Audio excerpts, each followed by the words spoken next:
Hello friends, welcome to வேளாண் உலகம். இன்றைக்கி நம்ம என்ன பார்க்க போகிறோம் அப்படின்னா, குட்டை ரக தென்னை மரங்கள் பற்றி தாங்க பார்க்க போகிறோம். அதாவது தென்னை மரம் அப்படின்னாவே ஒரு நடவு நட்டதுலேருந்து உங்களுக்கு ஒரு 5 வருஷத்துலேருந்து 7 வருஷம் ஆகுங்க காய் பிடிச்சி உங்களுக்கு ஃபஸ்ட்டு அறுவடை எடுக்கிறதுக்கு.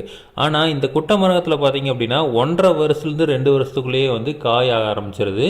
ஸோ அதனால் பார்த்தீங்க அப்படின்னா இது நமக்கு ரொம்ப அதிகமான ஈல்டு தரக்கூடிய ஒரு ரகமாக இருக்குதுங்க. ஸோ இதில் நம்ம மெயினாக பார்த்தீங்க அப்படின்னா இந்த குட்டை தென்னை மரம் எதுக்கு நம்ம உபயோகப்படுத்துகிறோம்னு பார்த்தீங்க அப்படின்னா இளநீக்கு ரொம்ப நல்லா இருக்குது. ஏன்னா இளநீ காயும் பெருசாக இருக்கிறனால காயெல்லாம் ஒரே சைஸில் இருக்கிறனாலையும் இளநீக்கு நிறையா எடுத்துக்கிறாங்க இந்த குட்டை மரத்தில். அடுத்தது என்னென்னா, இப்போ இளநீலாம் நீங்கள் போடணும் அப்படின்னா மரம் ஏறி போடுறதுக்கெலாம் ரொம்ப சிரமமாக இருக்கிற இடத்துல இது நமக்கு பக்கத்துலேயே ஒரு 2 அடியிலேருந்து 3 அடி ஹைட்லேயே பார்த்தீங்க அப்படின்னா நமக்கு நிறையா வந்துடுது. அதனால பார்த்தீங்க அப்படின்னா உங்களுக்கு இந்த மரம் ஏறி போடணும் அப்படிங்கிற இதுவும் தேவையும் இல்லாமல் போயிடுதுங்க. அதனால பார்த்தீங்க அப்படின்னா இது ரொம்ப ஃபேமஸாக இருக்குது. இது பார்த்தீங்க அப்படின்னா பொள்ளாச்சி சைடில் நிறைய இந்த குட்டை மரம் தான் இப்போ அதிகமாக வளர்க்குறாங்க. இதில் குட்டை வளர்த்துறதுக்கு மெயின் காரணம் சீக்கிரம் நம்மளால் மகசூலையும் எடுத்துக்க முடியுதுங்க. அதே மாதிரி பார்த்தீங்க அப்படின்னா உங்களுக்கு சீக்கிரமாக பொறிச்சிக்கிறதுக்கும் ஈஸியாக இருக்குது. காய் போடுறதுக்கும் பார்த்தீங்க அப்படின்னா ஈஸியாக இருக்குது. அப்படிங்கிறனால இதை வளர்த்துறாங்க. அடுத்தது பார்த்தீங்க அப்படின்னா இந்த ஒரு கொலைக்கு 20 காய் வரைக்கும் வருது. ஒரு மரத்தில் பார்த்தீங்கன்னா ஒரு 6லேருந்து 7-8 கொலை வருதுங்க. அதனால பார்த்தீங்க அப்படின்னா வருஷத்துக்கு குறைஞ்சது ஒரு 300 காயாவது நமக்கு வந்துடுது. அதனால லாபம் பார்த்தீங்க அப்படின்னா நல்ல லாபமாக இருக்குது. இப்போ இதே நம்ம நல்ல நெட்ட மரத்தில் பார்த்தீங்க அப்படின்னா இவ்வளோ காய் இருக்கும் அப்படிங்கிறத சொல்ல முடியாதுங்க. ஆனால் இதில் நமக்கு நல்ல லாபம் வருது. இதில் மெயினாக பார்த்தீங்க அப்படின்னா இன்னொரு ரொம்ப நல்லது அப்படின்னு எடுத்துக்கிட்டிங்கன்னா, நெட்ட மரமெல்லாம் பார்த்தீங்க அப்படின்னா ஒரு மரத்துக்கு இன்னொரு மரத்துக்கு கேப் பார்த்தீங்கன்னா ஒரு 25 அடியாவது நம்ம விடணும். அப்போ தான் பார்த்தீங்க அப்படின்னா மட்டை 2 மட்டையும் முட்டாது. பக்கத்து மரத்தில் இருக்கிற மட்டை முட்டாமல் இருக்கும். அதனால் நல்லா வளருங்க. ஆனால் இதில் பார்த்தீங்க அப்படின்னா மட்டை சிறுசாக இருக்கிறனால 18 அடியிலேருந்து 20 அடிக்குள்ளேயே நம்ம என்ன பண்ணலாம் அப்படின்னா ஒரு மரத்தை 2 மரத்தையும் நட்டுறலாம். அதனால பார்த்தீங்க அப்படின்னா உங்களுக்கு இன்னொரு நல்லது என்னென்னா, ஒரு ஏக்கருக்கு 100லேருந்து 110 மரம் வரைக்கும் நம்மளால் நடவு செய்ய முடியுதுங்க. ஸோ அது ஒரு நல்ல விஷயமா பார்க்கலாம்.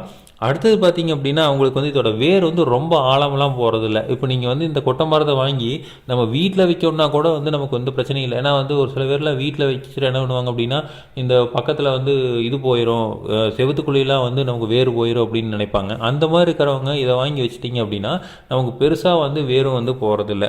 அதனால இது ரொம்ப நல்லா இருக்குது. ஈல்டு ரொம்ப அதிகமாக இருக்குதுங்க. அடுத்தது பார்த்திங்க அப்படின்னா காயும் பார்த்திங்கன்னா நல்லா பெருவட்டாக இருக்குது. உள்ள தேங்காய் ஓட்டைங்கனால உள்ளே நல்லா திரண்டு நல்லா இருக்குதுங்க. அடுத்தது பார்த்திங்க அப்படின்னா இதில் மெயினாக என்னென்னு பார்த்தீங்கன்னா அந்த நெட்ட ரகம் பார்த்திங்க அப்படின்னா உங்களுக்கு பெருசாக நோய் தாக்கங்கிறது ரொம்ப அதிகம் இருக்காது. ஆனால் இதில் பார்த்திங்க அப்படின்னா அந்த வண்டு தாக்கம் ரொம்ப அதிகமாக இருக்குது. இந்த காண்டாமிருக வண்டுன்னு சொல்லுவாங்க. அந்த வண்டு பார்த்திங்க அப்படின்னா நமக்கு ரொம்ப நிறையா வர்றதுக்கு வாய்ப்பு இருக்குங்க. அதனால நம்ம அதை கவனமாக பார்த்துக்கிறது ரொம்ப முக்கியம். அடுத்தது பார்த்திங்க அப்படின்னா உரம்.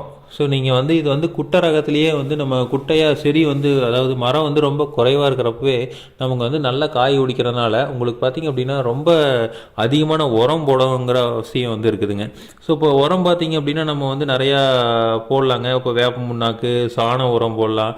பஞ்சுகாவியை அடிக்கடி யூஸ் பண்ணலாங்க. இல்லை பொட்டாசியம் நைட்ரேட்டு, அடுத்தது டிஏபி, கோகனட் 18 இதெல்லாமே நம்ம 2 மாதத்துக்கு ஒருக்கா நம்ம போட்டுக்கிட்டே இருந்தோம்னா தான் அந்த காய் நல்லா திரண்டு வருங்க. ஸோ அதனால் நீங்கள் காய் பிடிக்கணும், நல்லா திரண்டு வரணும் அப்படின்னா உரம் கண்டிப்பாக 2 மாதத்துக்கு ஒருக்கா கொடுக்கணும்.